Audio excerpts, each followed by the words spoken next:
السلام علیکم ناظرین، میں ہوں عمر جٹ اور آپ دیکھ رہے ہیں بریکنگ ٹوڈے۔ ناظرین، کل ہم نے ایک ویڈیو آپ کے ساتھ کی تھی جس میں کچھ چیزیں ہم نے آپ کے ساتھ شیئر کی تھی جو پرائم منسٹر ہاؤس میں ہماری ملاقات ہوئی تھی اس حوالے سے۔ آج ہمارے ساتھ آپ دیکھ رہے ہیں ایک ساتھی ہمارے موجود ہیں، رضوان گلزئی، کسی تعارف کے محتاج نہیں ہیں، بڑے انرجیٹک رپورٹر ہیں،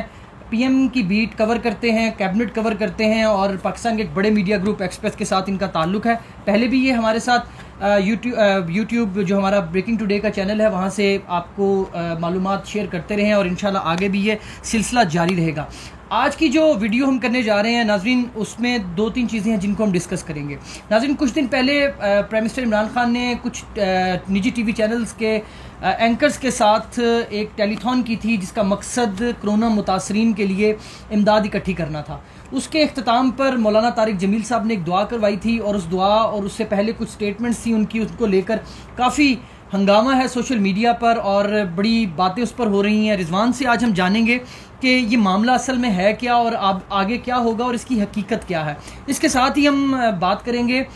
رضوان نے ہی ایک خبر دی تھی ان کے اپنے نیوز پیپر میں ایکسپریس ٹریبیون میں کہ وزیر اعظم عمران خان نے کچھ وزراء کی کارکردگی کا انہیں معلوم ہوا کہ ان کی کارکردگی اس معیار پر نہیں جا رہی جو وزیر اعظم عمران خان کا ٹارگٹ ہے۔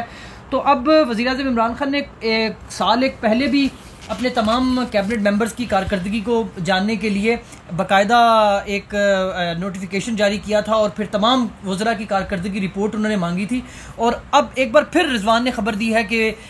وہ وزیر اعظم نے دوبارہ وزراء کی کارکردگی رپورٹ طلب کی ہے۔ تو اس میں کتنی پیش رفت ہوئی ہے اس حوالے سے ہم رضوان سے بات کریں گے۔ Thank you Rizwan for joining اس۔ رضوان،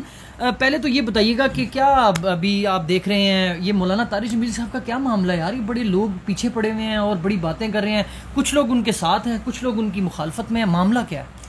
بہت شکریہ عمر جٹ۔ سب سے پہلے تو واپس بریکنگ ٹوڈے پہ آپ نے بلایا۔ اصل جو طارق جمیل صاحب والا جو معاملہ ہے وہ ایک ڈیلیبریٹ اٹیمپٹ ہے۔ مولانا صاحب پہ ایک جان بوجھ کے ٹارگٹ کیا جاتا ہے، اس میں بہت سے لوگ ملوث ہیں، میڈیا اینکرز کس کے مفادات کا تحفظ کرتے ہیں یہ سب نے دیکھ لیا۔ مولانا صاحب والا جو ایپیسوڈ ہوا ہے اس میں سوشل میڈیا پہ اتنی چیزیں آ چکی ہیں کہ اس پہ کچھ مزید کہنا جو ہے وہ مناسب نہیں ہوگا، لیکن یہ ہے کہ ایک چیز جس چیز کے میں کچھ ناظرین سے انفارمیشن شیئر کرنا چاہوں گا کہ یہ جو بھی مولانا صاحب نے وہاں گفتگو کی تھی وہ بالکل وزیر اعظم عمران خان کو اعتماد میں لے کر کی تھی اور ان کی مرضی سے یہ اچھا، یہ پرائم منسٹر کو پتہ تھا کہ یہ ساری چیزیں اس طرح ہونی ہے؟ اور اس کے بعد پھر جو اینکرز وہاں بیٹھے تھے ان کا آپ نے دیکھا ہوگا وہ اس وقت تو وہاں پہ کوئی ریئیکشن نہیں آیا، لیکن سون آفٹر پھر جب ان کو کوئی ڈائریکشن ملی یا ان کو پتہ چلا کہ یار یہ تو چور کی داڑھی میں تنکا والی جب بات آئی کہ انہوں نے ہمیں جھوٹا کہا ہے یا جو بھی مولانا صاحب نے گفتگو کی تھی، اور اس کے بعد انہوں نے ایک باقاعدہ کیمپین شروع کر دی اور سوشل میڈیا پر جو مختلف میڈیا سیلز بنے ہوئے آپ نے دیکھا ان کی طرف سے مولانا صاحب کی بھی کردار کشی کی گئی اور پھر وزیر اعظم عمران خان کی بھی کی گئی۔ مولانا صاحب سے کسی کو کوئی مسئلہ نہیں ہے، اصل مسئلہ جو ہے وہ لوگوں کو وزیر اعظم عمران خان سے جو شخص بھی ان کی حمایت کرے گا وہ اس کو کٹہرے میں لازمی کھڑا کریں گے۔ تو یہ ایک چیز، لیکن اس میں رضوان، اس میں جو مولانا صاحب نے جو باتیں کی تھی اس میں انہوں نے کسی کا نام تو نہیں لیا تھا۔ ایگزیکٹلی بالکل ایسا ہی ہے جیسے میں نے پہلے کہا کہ چور کی داڑھی میں تنکا۔ مولانا صاحب کی گفتگو بات وہی ہے کہ اس سے کوئی اختلاف نہیں کرتا، لیکن پرابلم کیا ہے کہ اس میں وہ لوگ کہتے ہیں کہ جی مولانا صاحب نے جھوٹا کہا یا جو کہا اس پہ معافی مل سکتی ہے۔ یہ میں سوشل میڈیا پہ بھی آپ نے پوسٹیں بھی اور ٹویٹس بھی دیکھی ہوگی کہ اس پہ تو معافی مل سکتی ہے، لیکن جو انہوں نے عمران خان کو دیانتدار کہا ہے اس پہ ہم کبھی ان کو معاف نہیں کریں گے۔ تو اس سے ظاہر ہوتا ہے کہ یہ پوری ایک ڈیلیبریٹ وہ کیمپین چلائی جاتی ہے اور اس میں ٹارگٹ الٹیمیٹلی عمران خان ہوتے ہیں، کیونکہ اگر مولانا صاحب عمران خان کی تعریف نہ کرتے تو وہ پھر کبھی بھی یہ اتنا معاملہ نہ ہوتا۔ یہ مولانا صاحب تو ہر جماعت کے، ہر سیاسی جماعت کے میرے خیال میں لوگوں کے ساتھ رہے ہیں، نواز شریف کے ساتھ ان کی تصاویر ہیں۔ کلثوم نواز کا نماز جنازہ مولانا طارق جمیل نے پڑھایا۔ آپ کو یاد ہوگا کہ جب میاں صاحب پاناما میں پھنسے ہوئے تھے تو اسپیشل مولانا صاحب ان سے ملنے گئے تھے اور انہوں نے باقاعدہ دعا کروائی تھی، اور مشرف کے ساتھ بھی۔ اور مولانا صاحب چونکہ وہ ایک ہسٹری رکھتے ہیں، وہ سارے بڑی شخصیات کے ساتھ ان کا تعلق بھی ہے، وہ خود بھی ایک بڑی شخصیت ہیں۔ لوگ مولانا صاحب ایشو جو ہے وہ مولانا طارق جمیل کا نہیں ہے، ایشو ایک جیسے میں بتا رہا ہوں کہ ایک پوری لائن دی جاتی ہے، اور لوگ، میں حیران ہوں کہ سوشل میڈیا کے اوپر بہت سارے ہمارے ایسے لوگ ہیں، پڑھے لکھے لوگ ہیں، وہ اپنی بات سننے کے بجائے اب وہ پوری ٹرانسمیشن کے اندر سیاق و سباق کیا تھا، کس کانٹیکس میں مولانا صاحب نے گفتگو کی، اس کو چھوڑ کر صرف ٹی وی ٹکر یا ایک کسی اسکرین شاٹ کی بنیاد پر لوگ اپنی رائے قائم کرتے ہیں، اور ان کو باقاعدہ، کیونکہ جو بھی ہمارا سوشل میڈیا کا فالوور ہے وہ ایک اسپیسیفک پارٹی کو فالو کرتا ہے، اور اس پارٹی کی طرف سے جو لائن دی جاتی ہے، جو جوابات دیے جاتے ہیں، ہم دیکھتے ہیں اسی طرح کی لائن سارے لوگ نیچے لے رہتے ہیں۔ یہ سب سے بڑی بدقسمتی ہے کہ ہمارے لوگ خود نہیں سوچتے، خود اپنا ذہن نہیں لگاتے، بجائے چیز کو کانٹیکس کو سمجھنے کے صرف ایک ٹی وی ٹکر یا اسکرین شاٹ کی بنیاد پر اپنی رائے قائم کرتے ہیں، اور یہ بیسیکلی ذہنی غلامی کا ایک بہت بڑا، جس کو میں کہتا ہوں کہ ایک بہت بڑا ذریعہ ہے کہ لوگوں کو غلام بنا دیا گیا ہے، ایک لائن کے اوپر وہ چلتے ہیں، اسی کو وہ فالو کرتے ہیں، اپنے دماغ سے نہیں سوچتے، اور وہ چیزوں کو پورا انڈرسٹینڈ کرنے کے بجائے اس لائن کو فالو کرتے ہوئے ان کی اپنی تخلیقی صلاحیتیں متاثر ہوتی ہیں، اور الٹیمیٹلی قوم کو نقصان ہوتا ہے۔ اچھا رضوان، اس پر شارٹ سے ہمارے ناظرین کو بتائیں کہ کیا پرائم منسٹر ہاؤس میں بھی، پرائم منسٹر کو بھی یہ ساری جو یہ کمپین چل پڑی ہے اور اس کے بعد معافی ہوئی، تو اس پر کوئی، اس حکومتی سائٹ پر بھی کوئی ایکشن ہے؟ دیکھیں،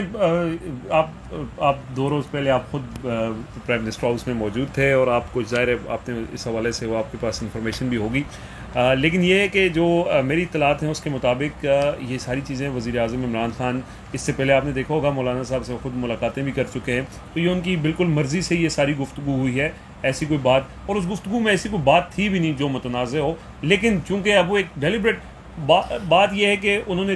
اپوزیشن ہو یا جو بھی مخالفین ہو، جس میں میڈیا کے چند اینکرز بھی شامل ہیں، ان کو مخالفت کا ایک موقع چاہیے۔ آج آپ نے دیکھا ہوگا سلیم صافی نے احساس پروگرام کے اوپر ایک بڑا ٹویٹ، وہ ثانی نشتر نے باقاعدہ پھر کاؤنٹر کیا، انہوں نے اس پر بتایا، تو پھر کہتے ہیں کہ جھوٹ نہیں بولتے، تو جھوٹ ان کا ہر جگہ پہ کاؤنٹر بھی ہوتا ہے، لیکن بہرحال جو بغض ہے اس کا کوئی علاج نہیں ہے۔ اور اچھا، اس پر ہم یہ کہہ سکتے ہیں کہ جو پرائم منسٹر کی مولانا طارق جمیل صاحب سے جو ملاقاتیں ہوئیں، اس میں وہ ڈیٹیل سے مولانا صاحب کو یہ ساری چیزوں سے بتاتے رہے، اور یہ اس کا ریئیکشن تھا جو مولانا صاحب نے ٹی وی پر آ کر بتایا۔ ایک بات بتائیں، یہ کیسے ممکن ہے کہ اس سے پہلے کبھی ہوا ہے کہ ایک پرائم منسٹر ٹی وی پہ بیٹھا ہے،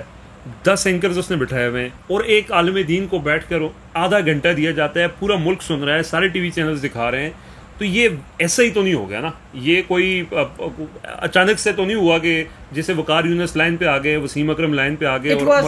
یہ ایک پلان تھا، اور اس کا مقصد یہ تھا، اور اس میں جو مولانا صاحب نے جس حدیث کا کوٹ کیا، اسپیسیفکلی یہ ڈیسائیڈڈ تھا کہ اس کا ذکر کیا جائے گا، اور اس کا ذکر کر کسی کو ٹارگٹ کرنا مقصد نہیں تھا، بلکہ حدیث ہے،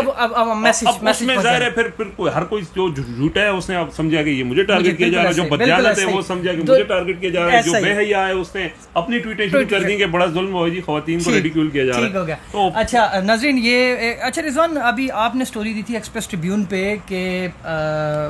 کچھ وزراء کی دوبارہ سے مانگ لی ہیں، وہ کیا معاملہ ہے، وہ کہاں تک پہنچا ہے، اور کب تک یہ رپورٹ وزیر اعظم کو دی جائے گی؟ دیکھیں، ایک چیز ہم نے دیکھی ہے پچھلے کچھ عرصے میں، اچانک سے ایک شفٹ آیا ہے پرائم منسٹر، وہی عمران خان جو بیچ میں کبھی وضاحتیں دیتے نظر آتے تھے، ایک دم سے انہوں نے واپس اپنا جو ریئل عمران خان ہے وہ ہمیں نظر آنا شروع ہوا ہے۔ تو جیسے یہ ساری چیزیں، رپورٹس اور بہت ساری چیزیں آئی ہیں، تو ابھی تقریباً 10 دن پہلے وزیر اعظم آفس کی جانب سے سارے وزراء کو یہ خط لکھا گیا ہے کہ آپ اپنی کارکردگی رپورٹس جمع کریں۔ اچھا، کارکردگی رپورٹس کے اندر انہوں نے یہ باقاعدہ اس میں مینشن کیا ہوا ہے، یہ بلکہ وہ ہم اپنے ناظرین سے وہ لیٹر شیئر بھی کر دیں گے کہ آپ نے یہ بتائیں کہ جب سے آفس سنبھالا ہے آپ نے کتنے اجلاس کیے ہیں، ان اجلاسوں میں کیا فیصلے ہوئے ہیں، ان اجلاسوں میں ہونے والے فیصلوں پر کتنا عمل درآمد ہوا ہے، اس ساری چیز کے اوپر ایک تو رپورٹ دیں گے، پھر کابینہ کے سامنے بریفنگ دیں گے، اس کے بعد وزیر اعظم جو ہیں ان کی کارکردگی کو ایویلیویٹ کر کے کابینہ میں مزید چینجز بھی کریں گے۔ دیکھیں، ایک چیز وزیر اعظم جو یہ چاہتے ہیں اپنی کابینہ سے، وہ کابینہ وہ پورا کرنے میں ناکام رہی ہے۔ آج ہمارا سارے لوگ جو پی ٹی آئی کو ووٹ دینے والے جو مایوس بھی تھے، وہ یہ سمجھتے ہیں کہ وزیر اعظم کے پاس ٹیم اس لیول کی نہیں ہے، اور وزیر اعظم کو بھی اس چیز کا ادراک ہے، لوگ مطلب ان کو موقع ملا ہے، فیڈ بیک تو وزیر اعظم کو بھی جا رہا ہے۔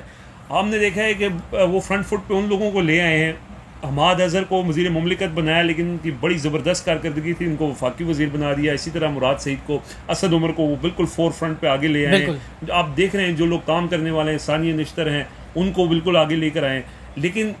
48 رکنی 49 رکنی اب ہو گئی ہے کابینہ امین الحق کی اٹھانے کے بعد. 49 رکنی کابینہ ہونے کے باوجود اگر ڈلیوری نہیں ہو رہی تو وزیر اعظم کو سوچنا پڑ رہا ہے اب, اور اسی لیے انہوں نے یہ خط بھی لکھا ہے. اور اب منسٹرز کو اپنی پرفارمنس بتانا پڑے گی, کیونکہ بہت سارے منسٹرز اپنے دفتروں میں نہیں بیٹھتے, وہ دفتروں سے زیادہ کہیں اور بیٹھتے ہیں. اس چیز کے عمران خان ذکر بھی کر چکے ہیں. اپنے حلقوں میں بھی ان کا کم جانا ہوتا ہے, اور جو اسپیسیفکلی جو وزیر اعظم چاہتے ہیں کہ عوامی مفاد کے منصوبے ہوں, آپ خود بھی کابینہ کو کور کرتے ہیں, وہ ہر میٹنگ میں پہلے گھنٹے میں وہ یہ چاہتے ہیں کہ عوامی مفاد کے پروجیکٹس بتائیں. وہ پرو ایکٹیو پالیسی چاہتے ہیں جو کچھ وزراء میں نہیں ہے, اور ان کو اب وہ کارکردگی بنیاد پہ. رضوان, اس پر یہ کب تک ہے رپورٹ, کب تک آ جائے گی, کوئی اندازہ؟ دیکھیں, اس کے لیے انہوں نے 2 ہفتے کا ٹائم دیا تھا کہ 2 ہفتے کے اندر آپ نے یہ رپورٹ سبمٹ کرانی ہے. اب وہ 2 ہفتے کے اندر رپورٹ سبمٹ ہوگی, اس کے بعد وہ کابینہ میں اس کے اوپر بریفنگز ہوں گی, باقاعدہ ہر وزیر بریفنگ دے گا کہ میں نے کیا کیا کیا ہے, تو اس کے بعد پھر پرائم منسٹر ساری ایویلویٹ کر کے ایک دفعہ پھر فیصلہ کریں گے. تھینک یو رضوان, بہت شکریہ. یہ 2 چیزیں تھیں جو آج ہم نے سمجھا کہ آپ کے ساتھ شیئر کریں, اور ان پر تھوڑی سی انفارمیشن جو ہمارے پاس ہے وہ آپ کے ساتھ شیئر کریں. کل انشاءاللہ ایک نئی ویڈیو کے ساتھ, نئی انفارمیشن کے ساتھ آپ کے خدمت میں حاضر ہوں گے. اجازت دیجیے, اللہ حافظ.